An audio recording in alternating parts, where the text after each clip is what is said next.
Welcome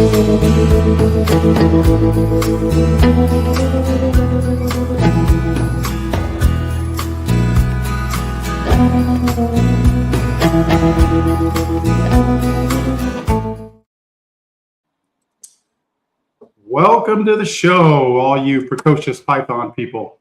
It's Travis here with Python Susie, and I've got my co-host with me, Rafi, although he looks a little bit different. Actually, this is our next guest on our New Breeder Perspective. I want everybody to say hello to Geovani Erguera from Gilded Scales, hails from Bakersfield, California. He's weighing in at about 72.5 kilos, maybe. He's got an undefeated record of 0-0 so far, but big things are coming for him. How's it going, Geovani? It's going good, Travis. Happy to be here. So thanks for coming. I really appreciate it. I wanted to bring a lot of you new guys on the show to get your initial perspectives and your initial thoughts on the hobby, on everything that goes into it. And we can talk at length about, the typical questions that your neighbors will ask you, like, why are you doing this? You have how many snakes? Like, what's the point? And then we'll move into, more detailed questions that your tax guy would ask you, like, is it a business or a hobby? What's your revenue looking like? Sure. What do you intend to do? What's your scale up? How are you going to fund this operation? All those fun things. So to start things off, get right into it. You're from Bakersfield, California. Yes. You are Gilded Scales. That is your gangster name. Right. And you have been doing this for how long? Oh, man. Not too long. Let's see. Let's go to when I decided that I was going to try my hand at breeding. It's probably been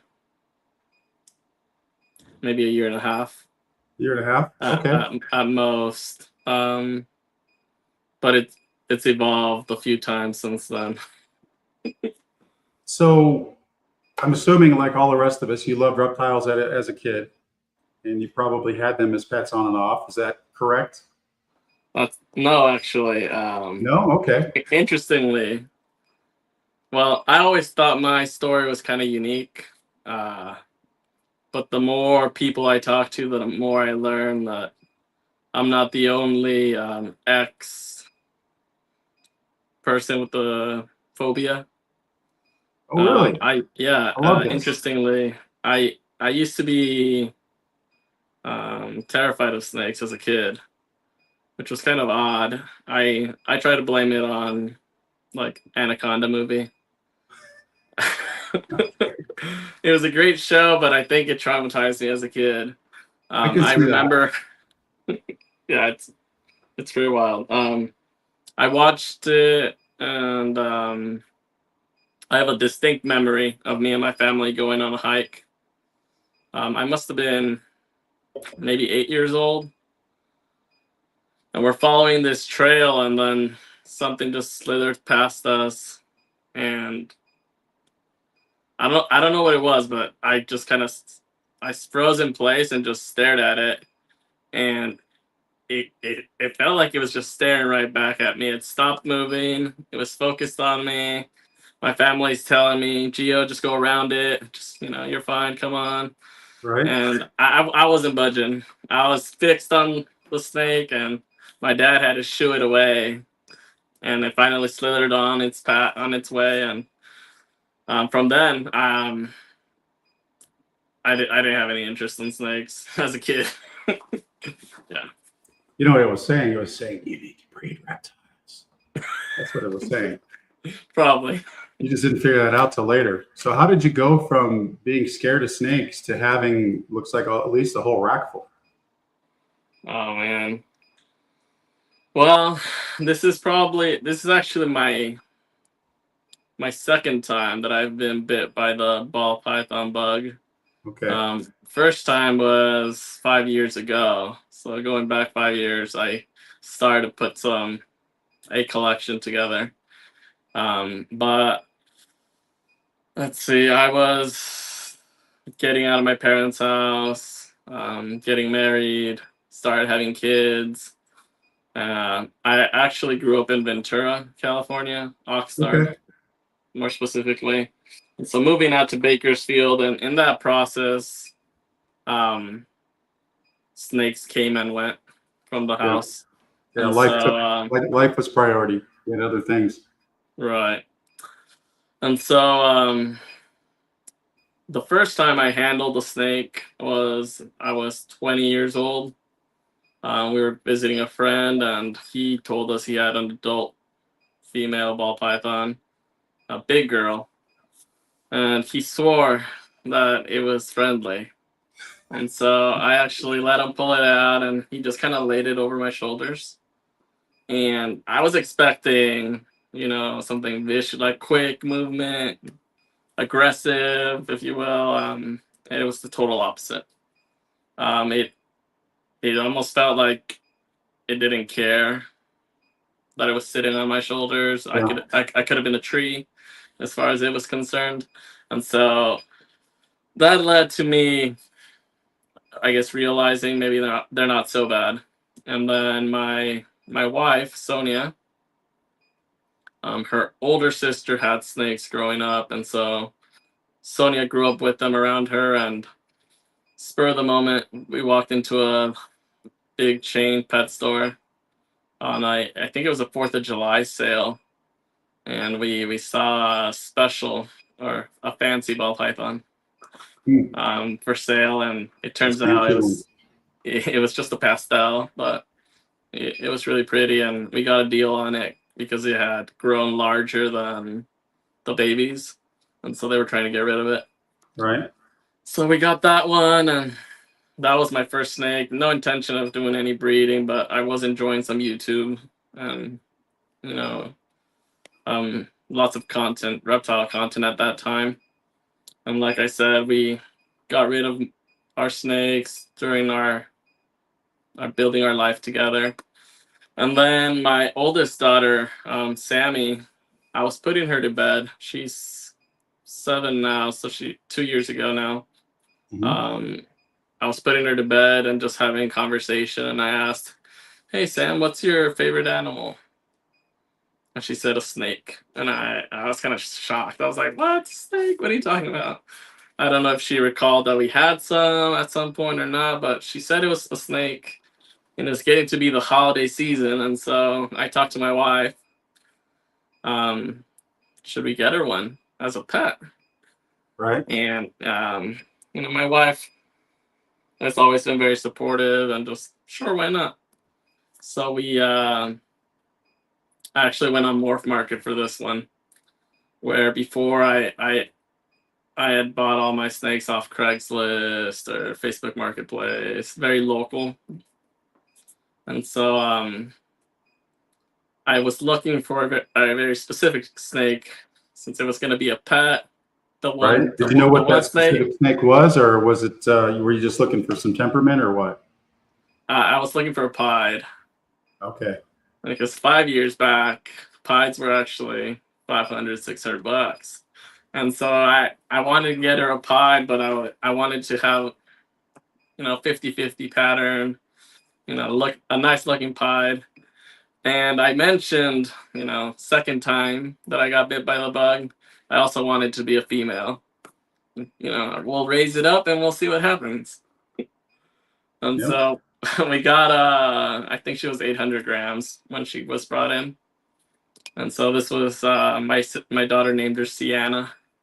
And so we brought Sienna in, and then I have a obsessive personality. And so whenever I get into a hobby, I consume it like no other. Just lots of content. And so I was watching videos, and my birthday's in December, so we got my daughter's snake in November. Oh, it's your birthday, and I'm on Morph Market just browsing, no intention of buying anything else, but just looking. And snakes are on Always North sale, Market. and it's a killer deal. So so my wife says, "Oh, you should get it for your birthday." And so I did.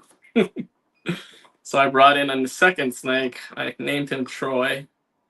And then from there, we decided to take a trip to a local mom and pop pet shop. Yeah. It's called Mischievous Pets here in Delano.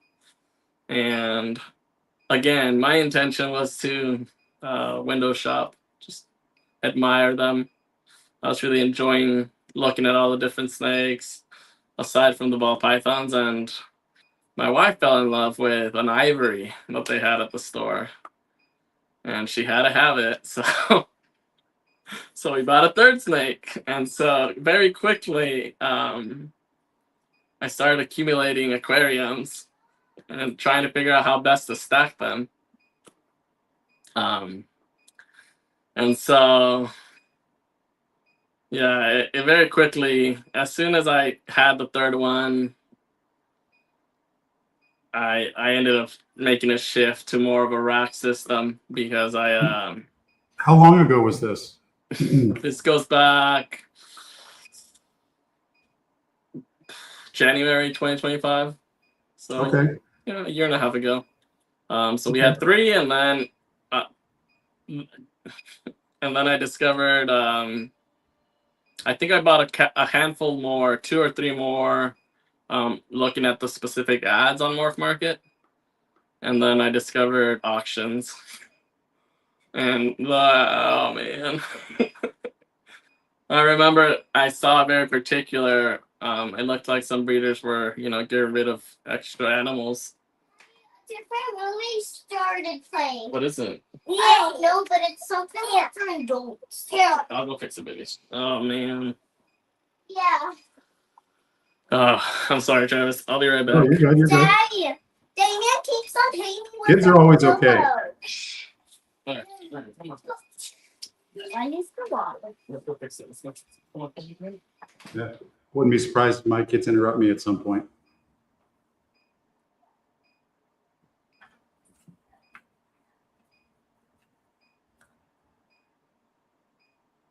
So this is fun. This is one of the challenges that a lot of people have when it comes to getting into a hobby that's really time demanding, especially when you've got smaller kids, is that there's always a pull, always. Kids always come first. And so that can make for some really late nights, some long days, because you got to prioritize the family and family time, and then come down and do your snaky stuff. I say come down. My snake room is downstairs in the basement of this house. That's right. I'm this old weird dude that breeds snakes in his basement, like all the rest of you. But it's a lot of fun. But, you make sacrifices in areas that don't affect your family so that you can continue to have fun. And that's what this is all about. I have found myself doing and saying things that I never thought I would ever say because of this hobby. Oh man. Quite interesting. All right. So sorry about that. No, you're good. You're good. So you're at a handful of snakes, maybe 6 or 8. When did you decide that you're gonna? I don't know. Have you decided to be? What kind of breeder have you decided to be here? I'll just ask that question. Are you doing this as a hobby, just to experiment? Do you want to grow it? Do you have any idea yet? Well, I'll say that I want to intentionally keep it very small and manageable. So I'll say hobby, if you will. It was all funded from my primary job. And so I've kind of accepted kind of the idea of, people spend money on their hobbies. If I was into golfing, I'd probably buy some clubs. Or if I was into cars, I'd probably spend a lot of money on my car. Things of that nature. And so I have no desire for, or I'll say I have no need for it to give me all my money that I put into it back. My goal right now is for it to become self-sufficient. So I buy rats right now. I feed frozen thawed so that it can pay whatever animals I produce. I find good homes for, and then those sales will pay for the rats. Yeah. Maybe upset the uptick on my electricity bill, things like that. So that I think it would be awesome if I could breed, make some cool snakes, and keep some for myself, sell the rest, and have it, one hand pays for the other one, and we're good. Yeah. So that's the goal right now. No, I think that's really smart. If you don't control your overhead controls you.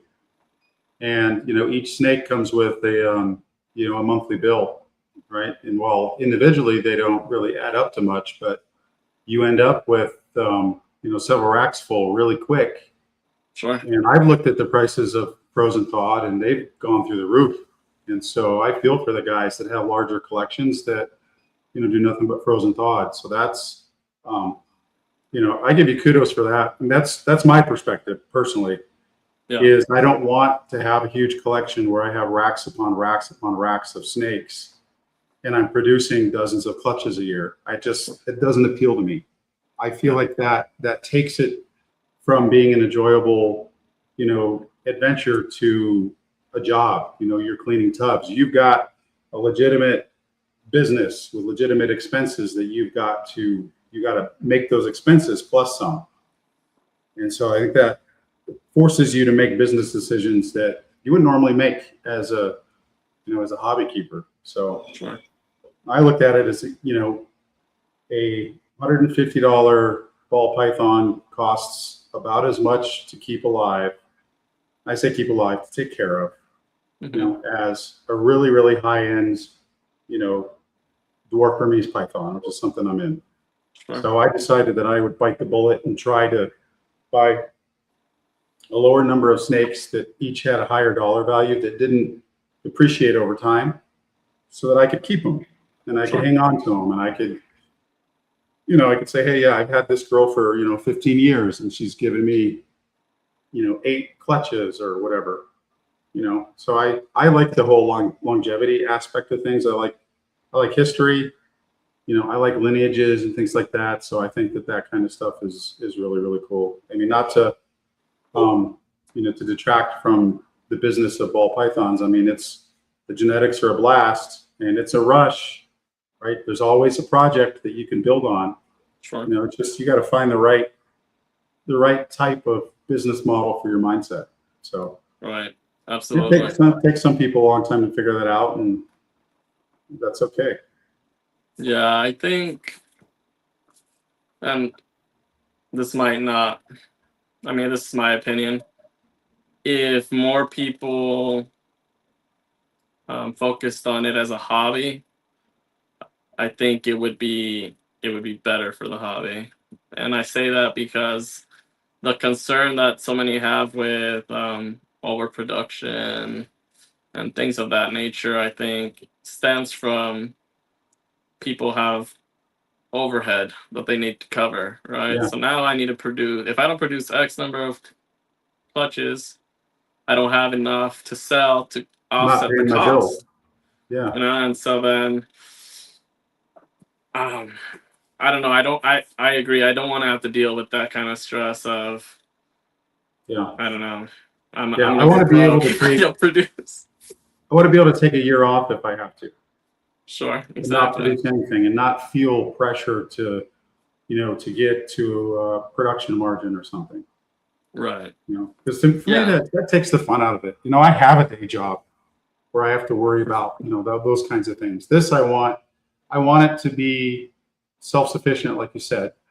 Mm-hmm. It would be nice if it brought in a little bit of money each month. It would be really, really cool for my kids to take it over when they got older, right? Because in this model, I'm not doing a lot of turnover anymore. So that cost drops. And so they'll get handed something that's already had the initial larger investment put into it, and now hopefully they get to reap the benefits.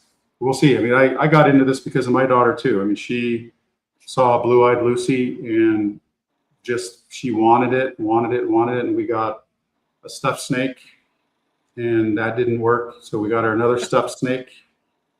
And I you know what? It's so weird because I've been in reptiles ever since I was a little kid. Okay. And I had, hey Todd, what's going on? Thanks for coming to the show. Appreciate it. He's our lone rider tonight. It's a quiet night. I see people watching, Put a comment in there. Don't be chicken. Even if you're a hater, be nice for a minute and say hi. I mean, I was always into reptiles as a kid, and I had all kinds of stuff. And I've seen ball python in and out of my, hobby as I've grown up. You don't count. And I was just never interested in them. I always thought they were boring. And I don't know, for whatever reason, my daughter wanting a snake, I was like, well, we can get a ball python. And my wife was like, I thought you said they were boring.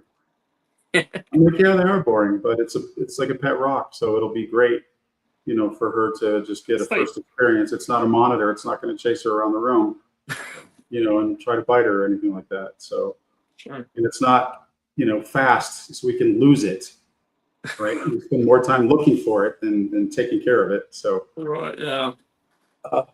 So I started researching, and I was enamored with all of the industry and all of the technology that went into it. Because the last time I was into reptiles, everybody was keeping them in aquariums, and there was kingsnake.com and Craigslist. There were no connected breeders, there were no Patreons, there was no RGI, there was no Right. Husband Pro. And I saw all that stuff, and I saw how much attention was paid to the genetics, and I was hooked. And I was like, this sounds like so much fun. My daughter and I can do it together.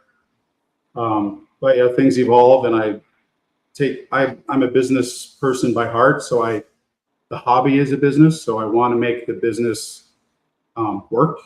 Sure. Right. So that's just, that's $1 profit over all costs. Right. So I looked at the business model for ball pythons and realized that how I am as a keeper, it's not the greatest fit for me, because I get very stressed when I'm bringing a new snake in. The idea of shipping out hundreds of snakes doesn't appeal to me either.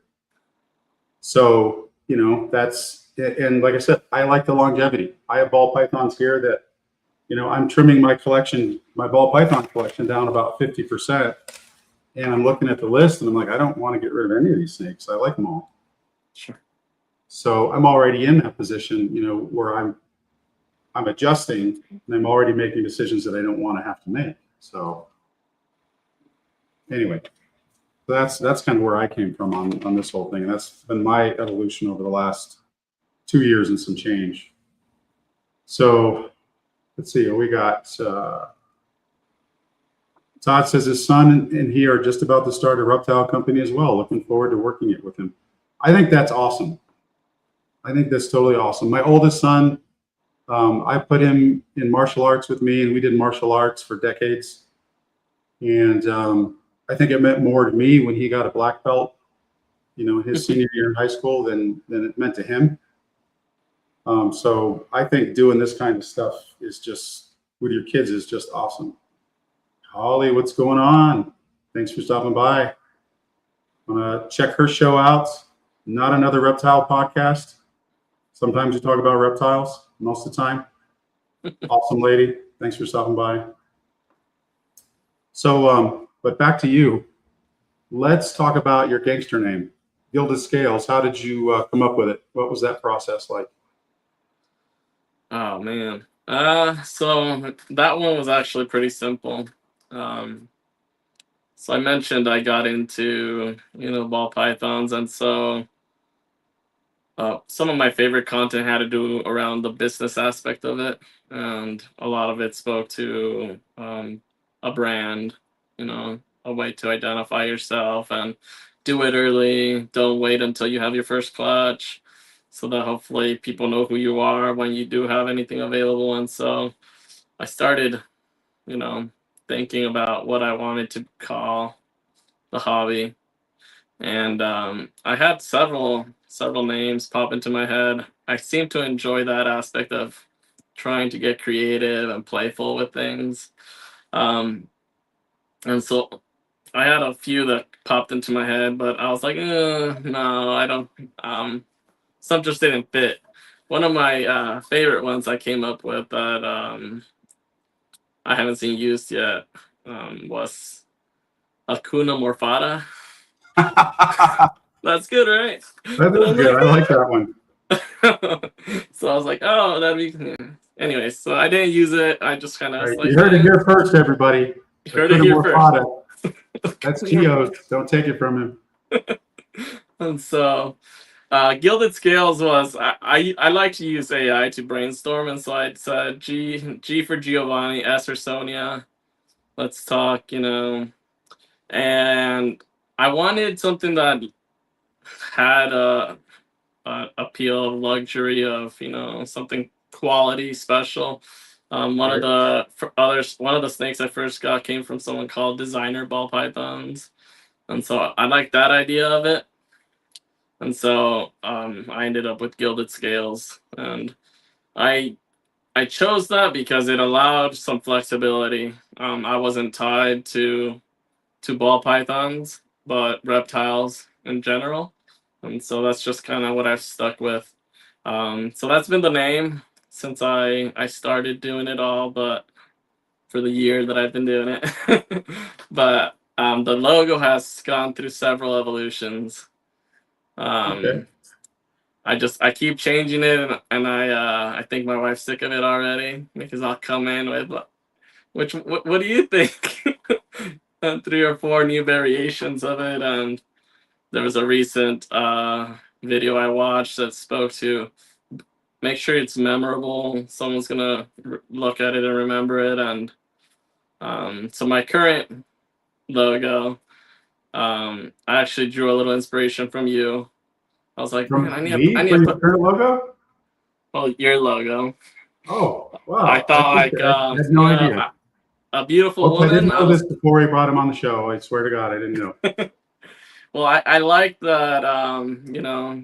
The picture that's there is a beautiful woman holding a python, Yeah. and I thought maybe I can do something like that. And so my family, we come from a small town in Yucatan, Mexico, and so it's my Mayan ancestry, and so the personage there is Ixchel. She's the Mayan deity for fertility, water, and medicine. And so I kind of was like fertility, Mayan, and I kind of put it together. And so it's there. I like it. We'll see. I think it'll look cool. No, that's good. Yeah, some people they go through a bunch of iterations. I actually didn't. When I think I got lucky because I iterate on everything in life. If you ask my wife, when I decided I was going to do this as like a business / serious hobby, it just popped into my head, like the logo, the name, everything. Because I like the World War II nostalgia, right? All the warplanes were named after women. Okay. So they all, they had the nose art, right? And so you had Bombing Betty and Enola Gay, and and it was just my career has been in nuclear weapons, and so that World War II nostalgia from the Manhattan Project, has kind of been preserved in those programs, and so that kind of art and that kind of Americana is kind of popular, and so that was like a big influence for me. And because that's kind of, I was like, yeah, I want it to be nose art. Like I would take this and stick it on a B-29, right? So that's kind of that's where I came from. Of course, it confused everybody, right? Because they're like, Python, wait a minute, and when I first got on Instagram, I got some DMs. Hey, cool logo. Is that what you look like? It's like, no, dude. It's not. So I'll say cool. It confused me at first as well. I was like, oh, who's that? Yeah, it does. It confuses everybody. And then I just tell them, I say, yeah, I'm a man named Sue. Oh. I wish. Oh, man. I just saw a video on those today. Pretty sharp looking. Yeah, those are cool. Yeah. So, what have you experienced so far that surprised you? Whether that's about yourself or just the hobby in general, or people's reactions to it. I mean, you can go there too.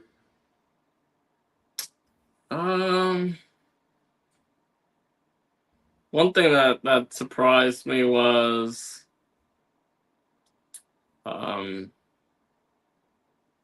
want to be careful how I say this. When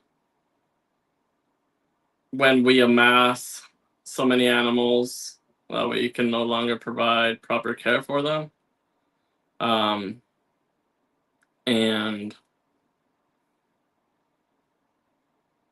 like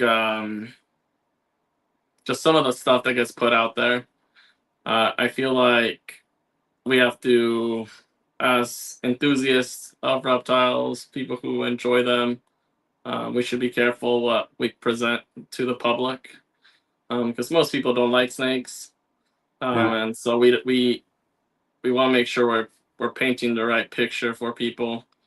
And so when I hear about situations, and obviously I don't know everything that's involved in that person's life or why it went down the way it did, but I would hope that we would seek out help sooner when we are in a situation like that,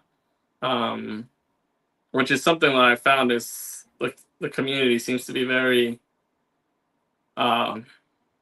willing to help each other. So that's something that I found was unfortunate sometimes. Yeah, I mean, you get that everywhere. You know, it's unfortunate. I mean, you can't. There's no qualification process. You know, so everybody's free to start and fail. You know, however they choose. And Sure. you know, when they fail, I mean, a lot of times the snakes are taking a hit. Yeah. You know, and I've seen it. You know, you see it in this hobby. I've seen it with. I mean, everybody's seen it with dogs.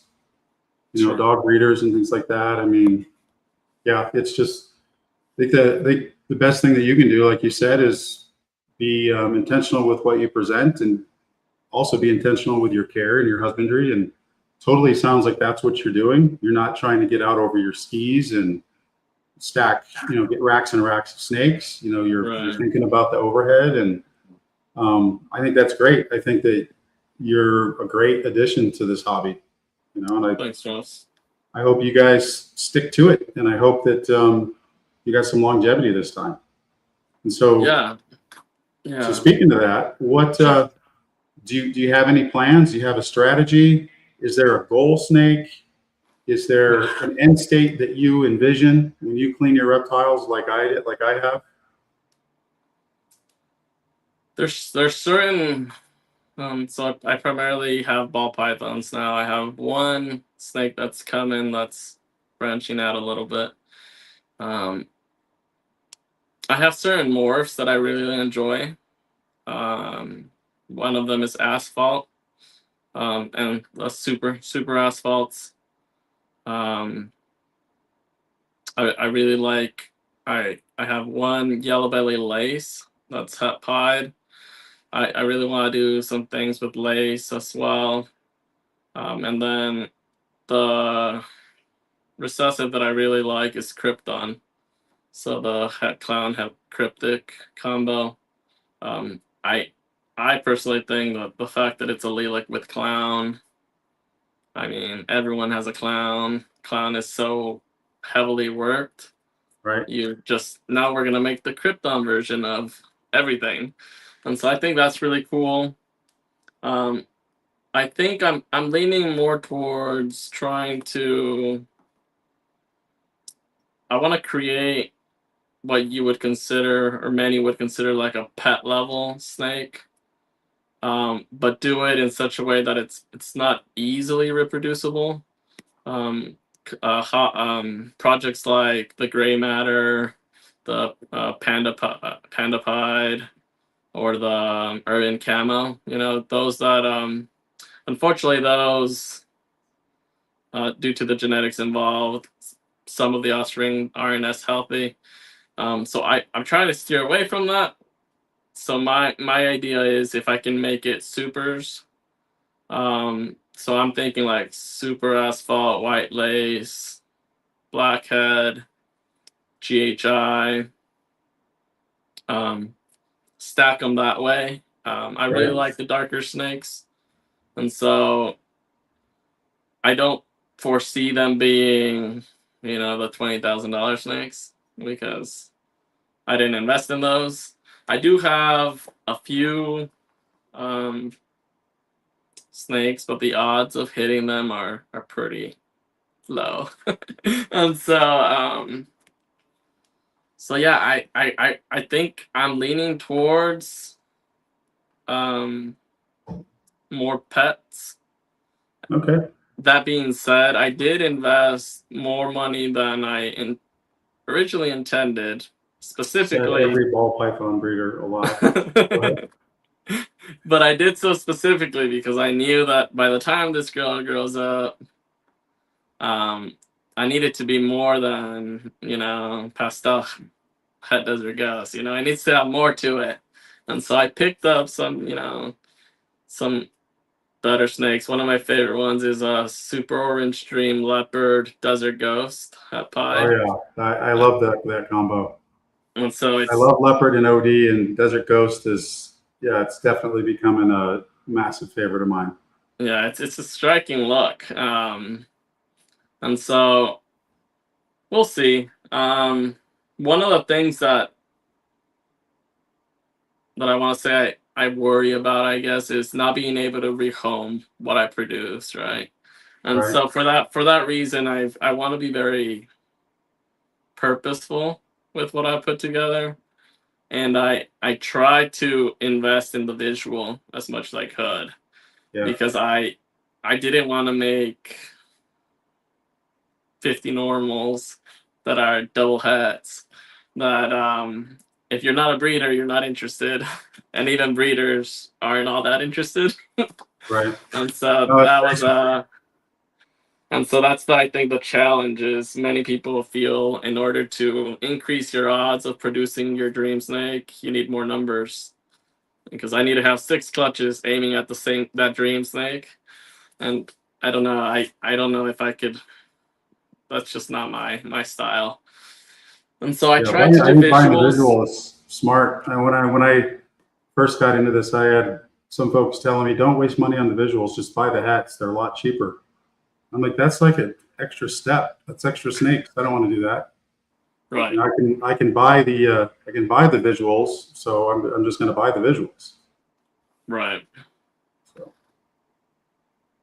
Thanks, Mystic Mountain. Yeah, let me think. Let me look at my snakes. Maybe something will pop into my head. Yeah. It's hard because I started very simple. I started with a pied. I bought a banana female. She's a banana, spot nose, and she het pied. And then I bought a GHI blackhead. The GHI blackhead's actually probably my favorite one. She's dark, she's beautiful, she's iridescent in the sun, and she's only those 2 combos. What's up, baby? Daddy, Damien's bothering Melanie. I'll be right there.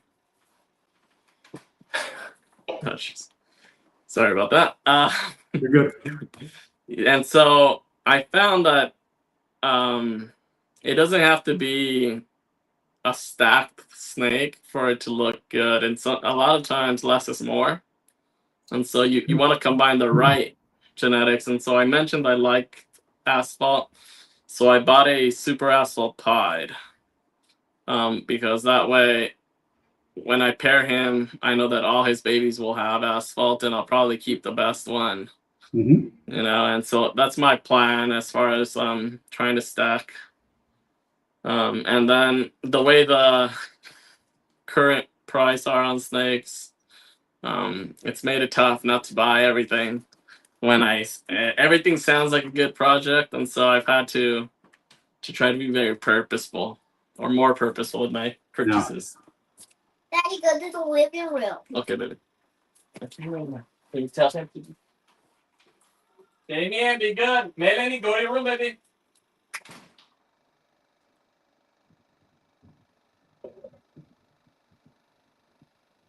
So what do you think, folks? You like this guy? Sounds like he's got a pretty good head on his shoulders. Let me know what you think in the comments. So what I like about getting the new folks on, get to hear the stories as they're developing brand new to the hobby, and listen to how they're going to reach their goals. I think it's pretty cool. So we'll be doing this for a while, probably every other episode. We'll try to get a new breeder on. I know there's a number of people I've chatted with that wouldn't mind coming on the show. So if you're one of those people, just be patient. We got lists lined up here, so that's cool. I'm grateful that folks want to come and be on the show. Yeah, Mystic Morphs. Let's know how long you've been in the hobby. Revisit that real quick. Yeah, about a year and a half. I got my first ball python about 10 years ago. I've kept a handful of different snakes, but I always went back to ball pythons. I like them. I like how chill, handleable they are. The personalities are nice. Before that, I had a boa, but I mentioned that I came from a fear of snakes. Right. And boas just look angry to me, and so the way their head's shaped, so you went and got they made me something nervous. that made you afraid. What's that? You went and purchased something that made you afraid. You kept it in your house with you. Yeah, and I mentioned I would get them on Craigslist. So this was a 6-foot boa, a 4-foot, and so she was a big girl, and unlike pythons, they don't have the heat pits, and so I'm of the opinion that if you touch them, they turn their head that direction because they're about to eat you. And right. So it was interesting. And so it was, yeah, I purchased and sold the boas pretty quickly. Yeah, so Mystic Mountain, we run this on a couple different channels. So you may not see, if he's on a different channel, you won't see his comment until I put it up on the screen here. So that's why. But yeah, Rafi, what the heck? You have a story to tell me, but it's not new. So Rafi fell asleep again, or he forgot what day it was. So I have to start figuring out what kind of punishment I should give this guy. Make him send me a snake or something. I don't know. I don't want any more ball pythons. So, isn't that the truth? Yeah. All right. Mystic Mountain says, you're not new to reptile keeping or the hobby, just the breeding. Yeah, that's what it sounds like. Yeah. So speaking of breeding, I'm sorry, go ahead. I was gonna say, yeah, I haven't had my first clutch yet. I'm pairing, I think four snakes. Because last year I just paired my pied and she didn't go, and so I was kind of disappointed. So hoping to at least get a clutch this year. We'll see. Okay. All right. Now, as far as the breeding goes, do you have what's your source of information? Are you in any Patreons? Do you have a mentor? Are you doing research on your own? What does that look like for you? Or do you have a group of friends that you rely on? You guys bounce ideas off each other. Yeah, I did most of the research on my own, YouTube. I even went into ballpythons.net blog and read articles from 2006 or something. So I did a lot of my own research. I just recently joined the Leviathan Patreon, which has been pretty cool. If I have any questions, I just drop it in the chat and in the Instagram chat, and there's always someone willing to share some advice. There's a local breeder here who I pick her brain sometimes, but some of the advice she gives me is very old school, and so I just take it from wherever I can get it, and then I try to work it out. I find that there's more than one way to do things, and so I'm always happy to learn if there's another trick to something. But for the most part, the reason I went to the rack systems is they're so well designed for the care needs, if you will. They hold humidity really well. The heat's easy, and a really important thing for me is to try to keep them healthy, and so it's really easy to just spot clean. I only had to carry my 36 by 18 enclosure made of glass a few times when I was like, yeah, this isn't gonna work. Yeah. Mystic Mountain wants to know what projects you're working. Yeah. I know we talked about this, but there's no harm in saying it again. Yeah, no, not at all. So I have one project that I got into mostly trying to reproduce a snake my wife wanted. That was $1,000 at the time. It was a Confusion Krypton Black Pastel Luster. And I should have just bought her the snake because You find out it's a lot more expensive to try to make it than just to buy it. right. So I ended up purchasing a Black Pastel Luster clown, and then I purchased the father to that snake, actually, a Confusion Krypton. And that girl ain't gonna be ready anytime soon. But so I really like the Kryptons. I like Pides, and I like Super Asphalt. Nice. So those are the big ones. I think if I had any. The other thing would be like a DG Clown and Hypo Clown. So trying to pair those two. But yeah. Nice. Yeah. So Red Cloud hit on the next topic I was going to bring up. Your reels, dude. You are funny. Oh, thank you. And they are good. They are really good. I am jealous. That's really good. I enjoyed the class that you did. Oh, thank you. The morphs on the chalkboard on the whiteboard. Yeah. Yeah, that was pretty funny.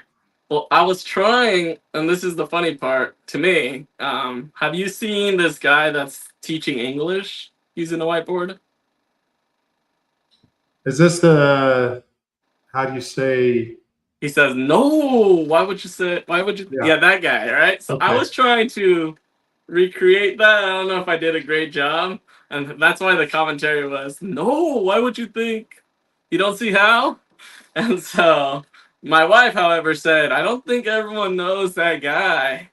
And I'm like, it's all right. It'll be funny anyway. But so I don't know if everyone picked up on that, but I didn't make the connection, but I thought it was hilarious. Thank you. Yeah, it looks like you got a fan. Great personality. Really carries through. If I could read it, I would agree with that.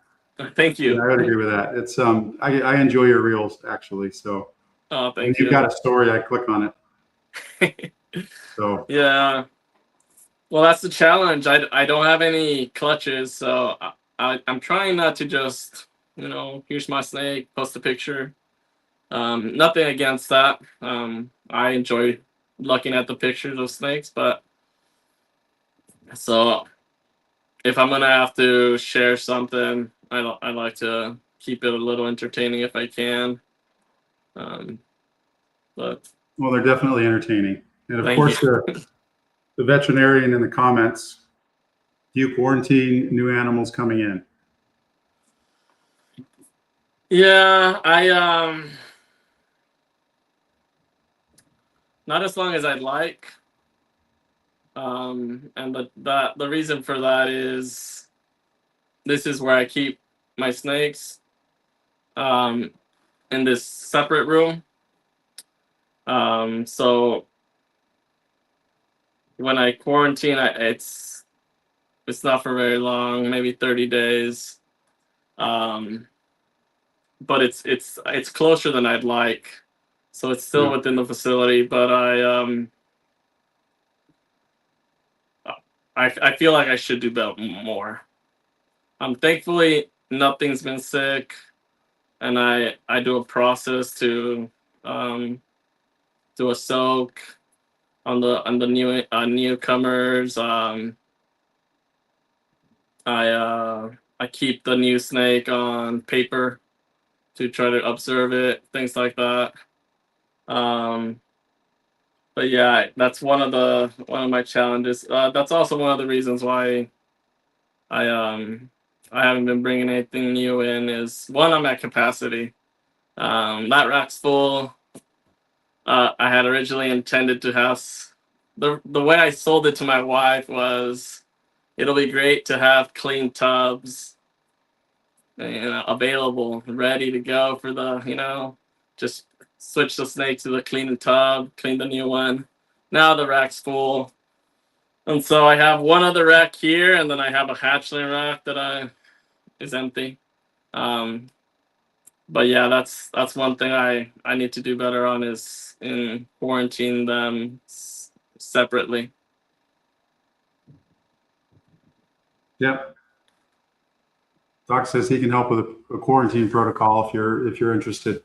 Oh, absolutely. I'll reach out to him on Instagram or well, I don't know what he's doing, but he can at least jump backstage here in a few minutes. I don't know. He is co-host on this podcast, so. Yeah, I would really appreciate it. I mean, I'm a registered nurse by trade, so I'm not. Okay, so you understand. I understand the concept of it. It's mostly just space, but I'd be really happy to learn. Rodents. I buy frozen thawed. I have 26 snakes, 23 frozen thawed, and then I have 3 picky ones that I have to go buy rodents from my hookup over here.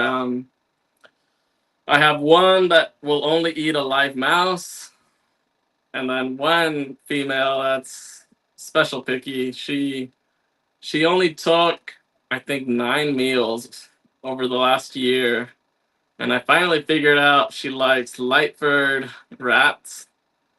But she was raised on ASFs, and I don't know if this is right or not, but the larger smalls scared her, or at least she wasn't eating it. And so I had to get her a weaned rat, and then she just slammed on the little one. Yeah. And so now she eats light-furred weaned rats, and then my male, that Krypton confusion that I had to have, he goes off food completely during breeding season. So yeah, that's exactly what mine does. I just got him to take a mouse last week, so that's what he's gonna be getting until. He's a really shy one too. He'll spend all day inside. Oh, so your confusion? Yeah. Yeah. So I have 2 confusion males, and they both do the same thing. Okay. Yeah. They both they go on and off food. When they're on food, they are monsters. They will eat twice a week if I let them. When they're off food, forget it. They are not even coming close. Yeah. So, and then Doc shows up. You made it. So, you're really gonna make me do that? You could have waited until backstage. No, I don't do that kind of stuff. It just if I'm coming in, I'm just like like I'm a train wreck. So it takes one to know one. At least it was not like picking my nose or anything else, like thinking that I was going backstage. No, I figured you fell asleep because you've been traveling and stuff. So no, I'm sorry to interrupt. My flight got.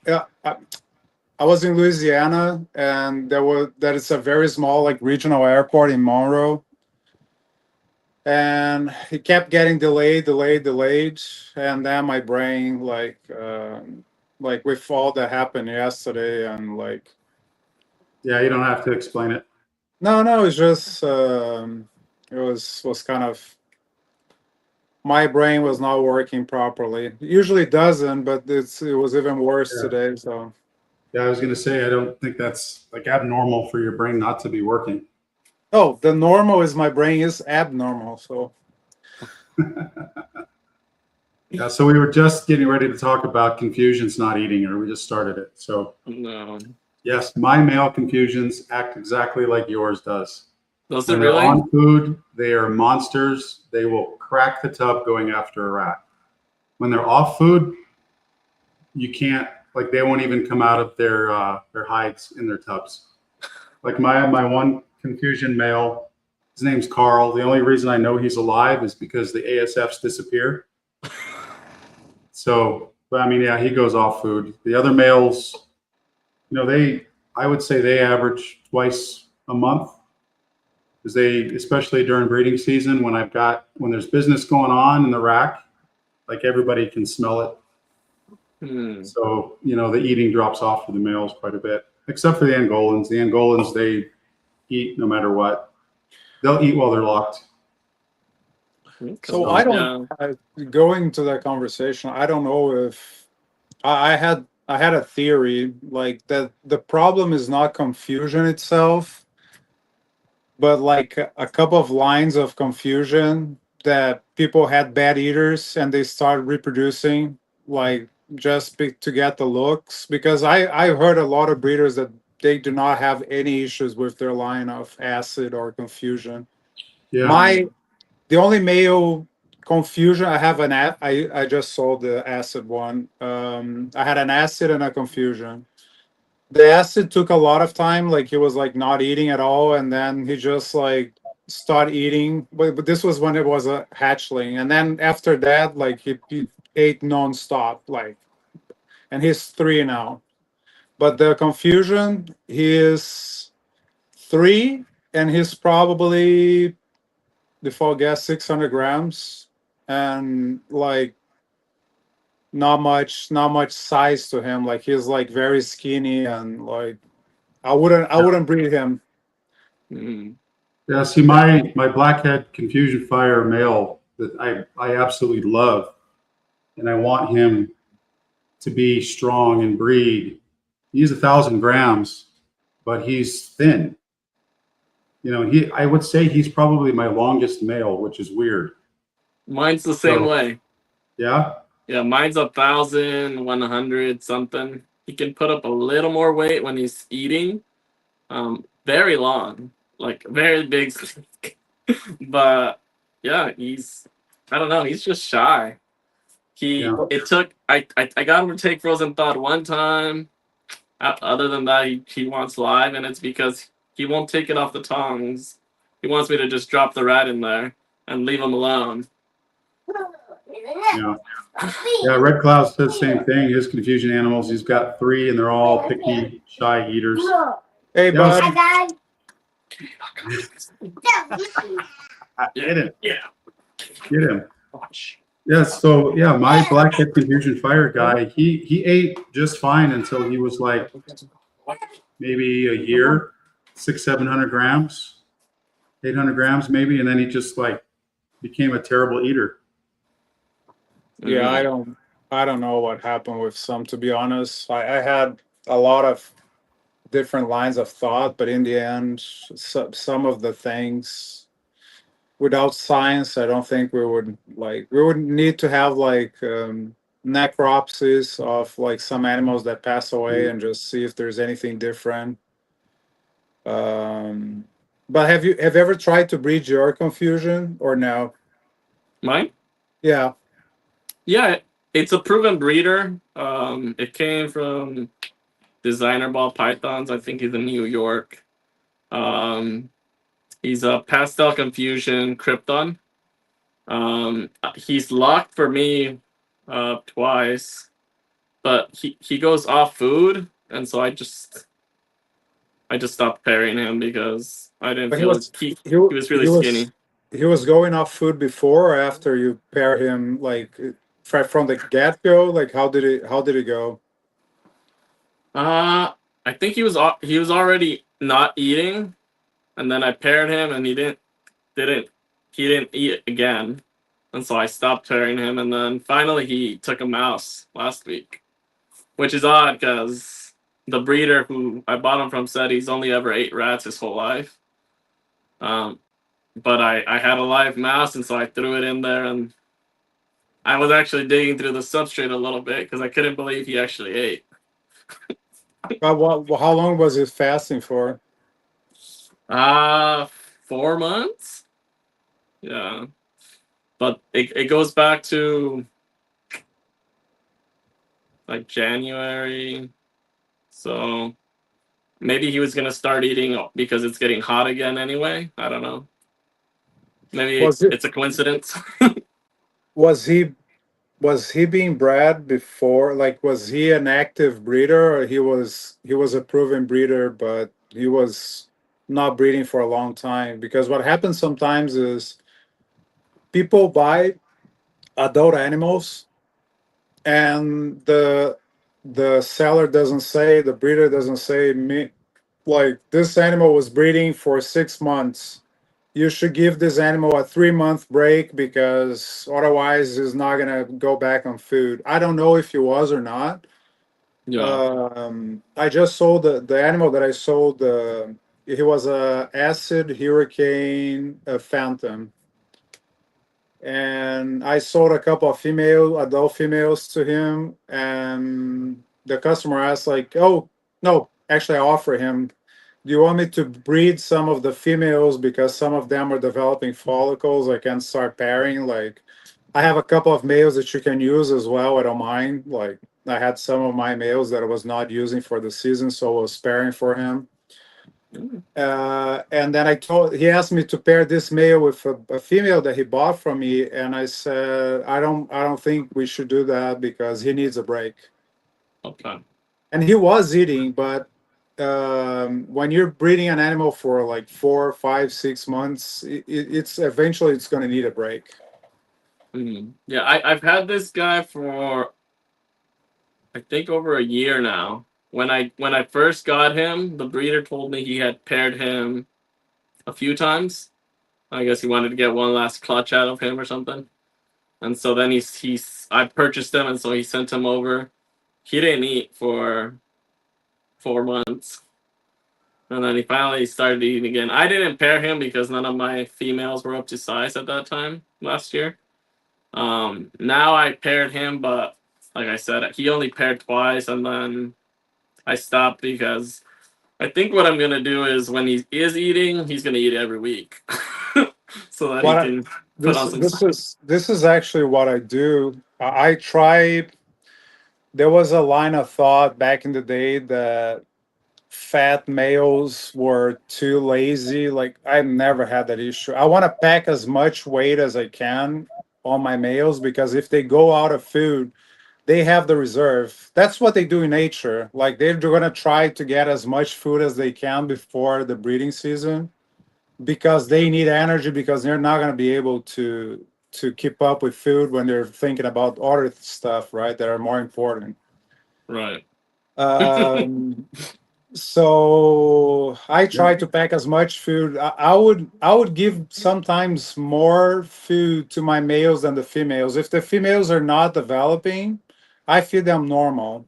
And when I see that they're developing follicles and they're starting to ask for more food, like, there's like this nonstop, you keep throwing rats and mice and they keep like wanting it, that's when I pack food on them. But if the male wants to eat more, I don't see an issue of giving like more rodents food. to that. Yeah.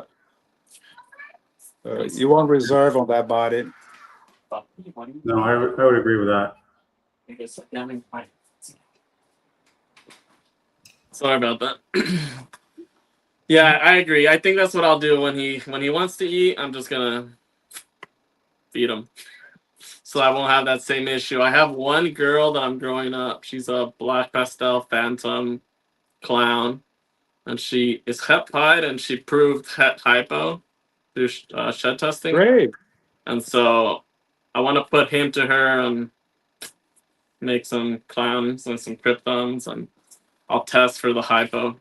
So I need him to be ready to go.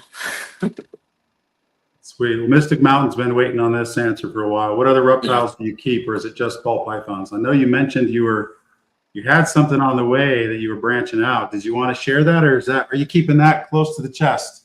No. So going back maybe a month or two, I caught this podcast before, and I asked Travis if he had Angolans, and so Angolan pythons just always piqued my interest. To me, they kind of look like they're super asphalts. They have that kind of pattern to them, and so I just think they look super cool. But I'm actually picking up a Royal Angolan hybrid. It's a het pied male that was listed on Morph Market for a while. So I'm really excited to bring him in, and then I think where I want to take that is I want to make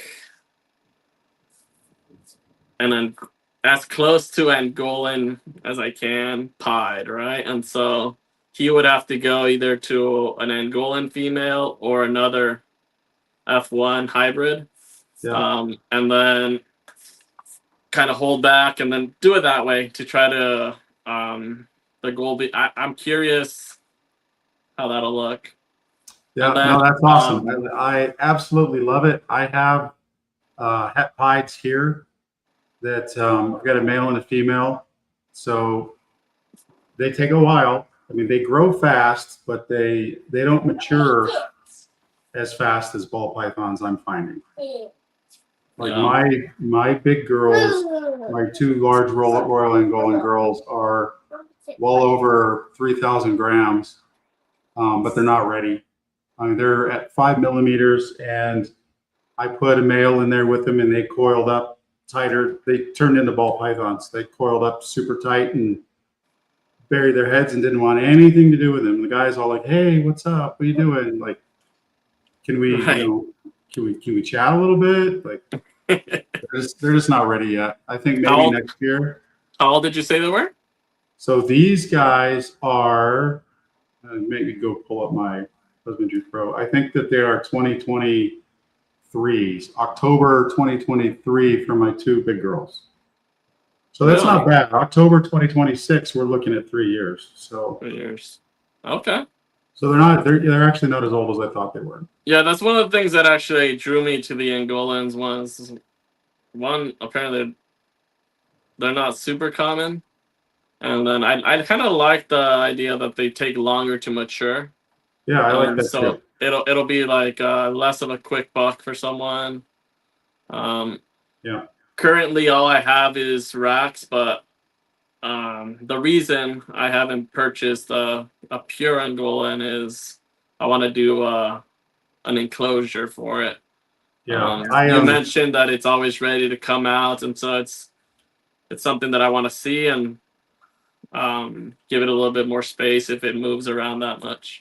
Yeah, they're very, very active snakes. I like them quite a bit. I have 8 Angolans and I have 4 Royal Angolans. And so actually they all 4, I know 2 are het pied. The other 2 might also be het pied. They have het pied markers. So I reached out to the guy that I got the other 2 from, the 2 older girls, one of which is also the Visual Banana. And I asked him, "Hey, is there pied in this?" And he goes, "Oh, there might be actually. I think the mom might have been het pied." He's like, "Yeah, so could be." And I'm pretty sure I can send the sheds in and get it tested. I just need to do it. I'm not in a rush. So yeah, I mean, that's a possibility. So let's keep in touch. I might have some visual pied Royal Angolans here that Really? We can do some collaboration on.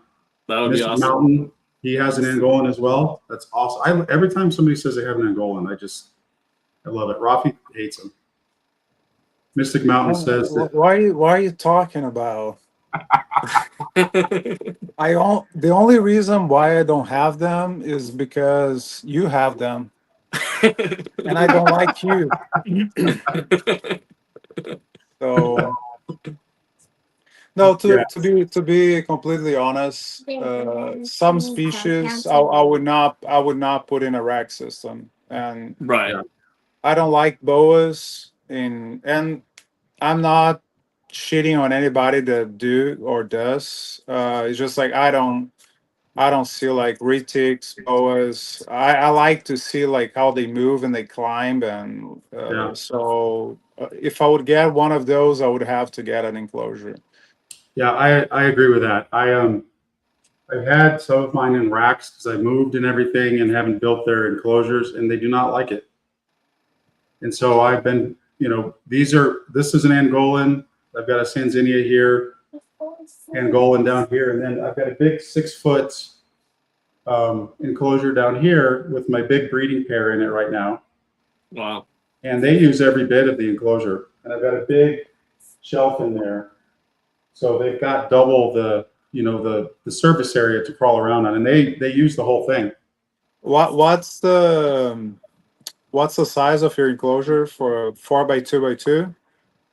This one is a 6x2. Oh, cool. And then these are is it even a 6x2x2 or is it shorter? No, it's a 6x2x2.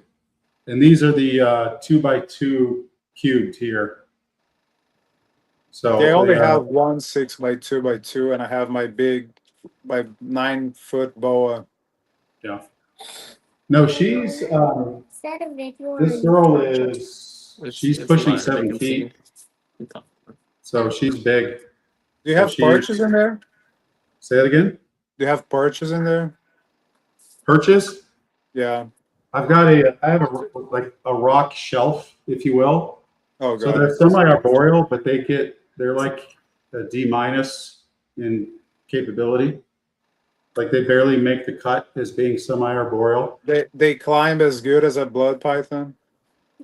They climb a little bit better than a blood python, but they're more like a rocky crag versus branch kind of snake. When you pick them up, they don't try to hang on to you. They expect you to do the work.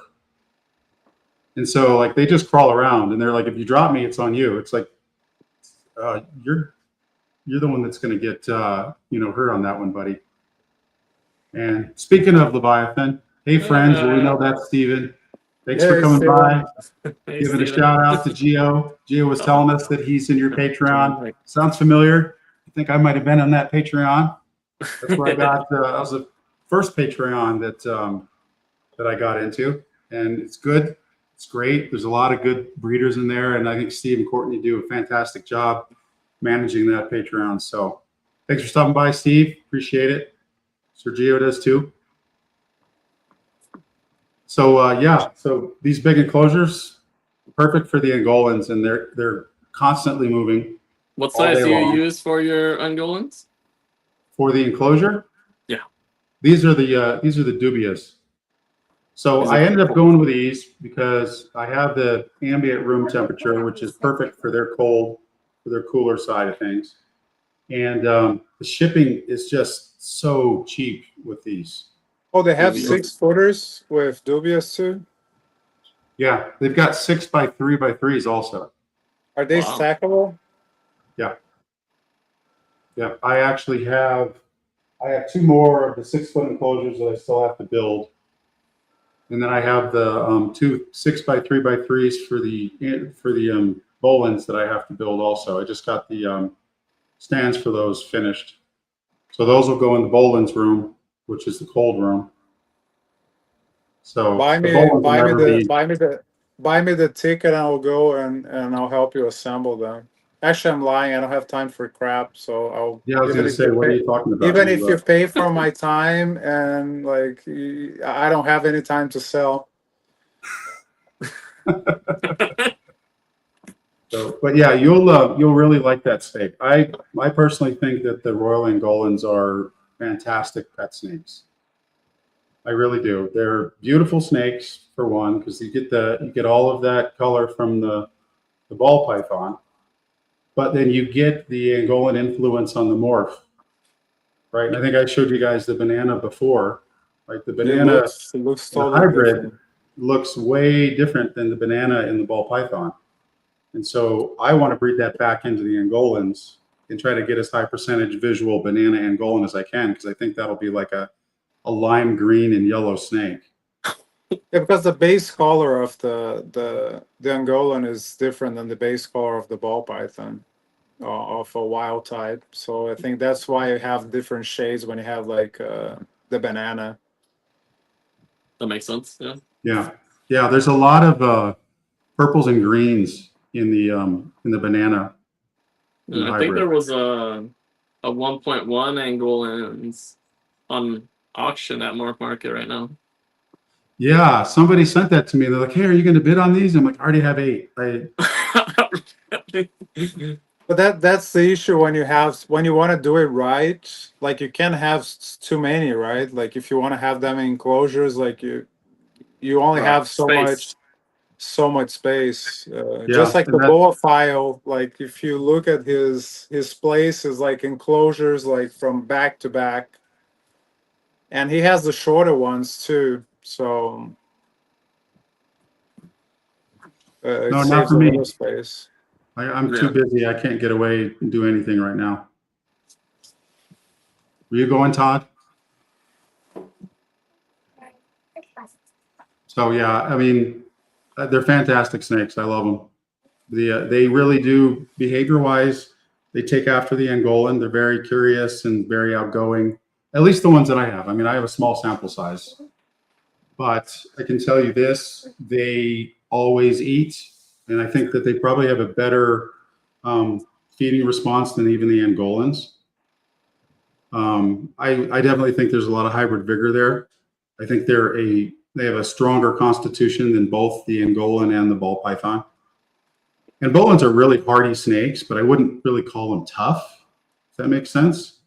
Like, I don't necessarily think they'd win a fight anywhere, but they would definitely be like, I can take the cold, I can take the dryness.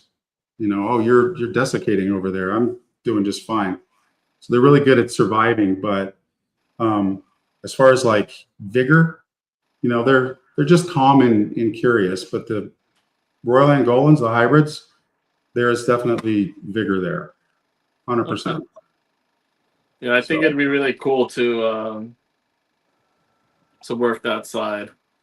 I told you I could see myself if I purchased a male Angolan who was willing, putting him to several of the other females that I'm raising up, yeah, just to see what we can do with that.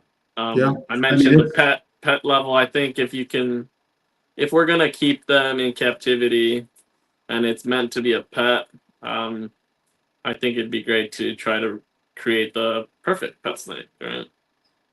I couldn't agree with you more. I mean, I think as a pet snake, I mean, these guys are never going to fetch thousands of dollars, anything like that. They're maybe a $400 to $800 snake, depending on the visual that you can work into it.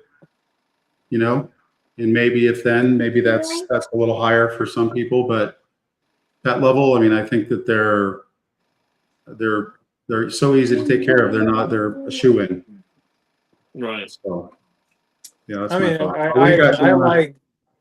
I like carpets too, but I would say the market for carpets, if you want to go for morphs, I think is very limited if you want to have a little bit of production, just because not everybody is prepared to have a carpet python. Size, like the feed response, it's not for everybody. Yeah, So like some are very tame and some are not, especially when you have hatchlings, like to convince someone like a really bitey like hatchling, convince someone that is gonna calm down with your work, like people don't want that.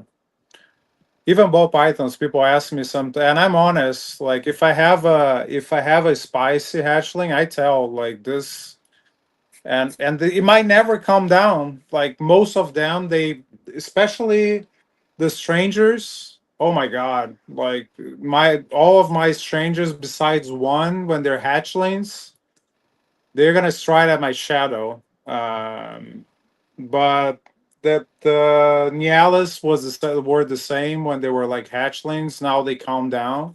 But for somebody that wants a pet, So that's why I'm like, ball pythons are the perfect pet for like people that want like a smaller, like or not manageable size, not a smaller, I would say. Yeah. Yeah. Other than a hog nose, that nothing against the hog noses, but I saw a video yesterday of one eating like a boiled egg, and it looked derpy as Wait, fuck. what? Say that again. What did you see eating a boiled egg? Somebody had like a boiled like egg like cut up, and the hog nose was just like Oh, I saw that. eating that boiled egg. I was like, okay. It was actually cool, but I don't know, the way it moves to me is just like there's something wrong. Like it looks like it has like some mental issues. Oh, don't tell the Herp and Harbins that. They'll be upset. They just built No, a. I mean people say stuff. I'm not saying that it's a bad snake. It's just to me, it's just like the I don't know. No, I had a hog nose for maybe 6 months. I didn't like it.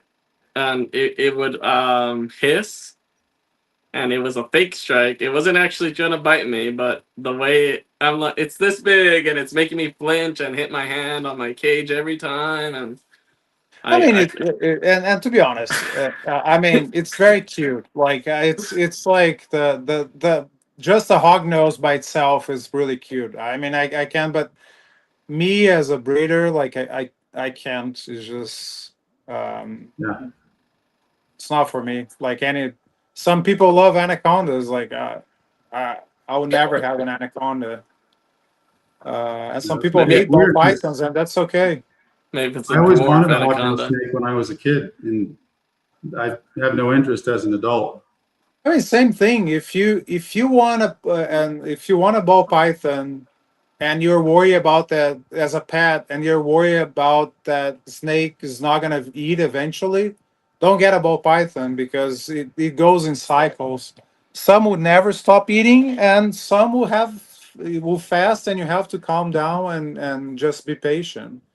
But um, people get very emotional because they want to see, like they're used to dogs and cats sometimes, or they're used to colubrids and they get a ball Yeah. python. It's not for you if you're not willing to wait or work the quirks that ball pythons have, like change of environment, like trying to do new things. uh, and then people will try to be feeding like even like 3 times a day, just like trying to push and push. Like the more you push, the less successful you're going to be in feeding a ball python that is refusing to eat. Yeah, I So agree. Yeah. I've been there, done that. no, I've I learned. mean we I've all learned.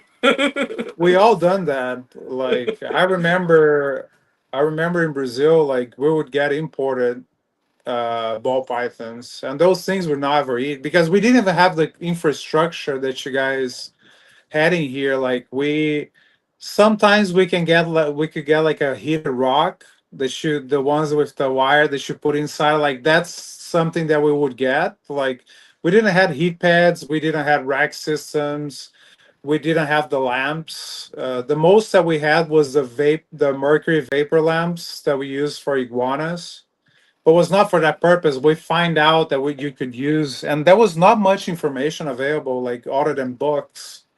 Um, I mean, we didn't have internet in Brazil like until like 2015 or so.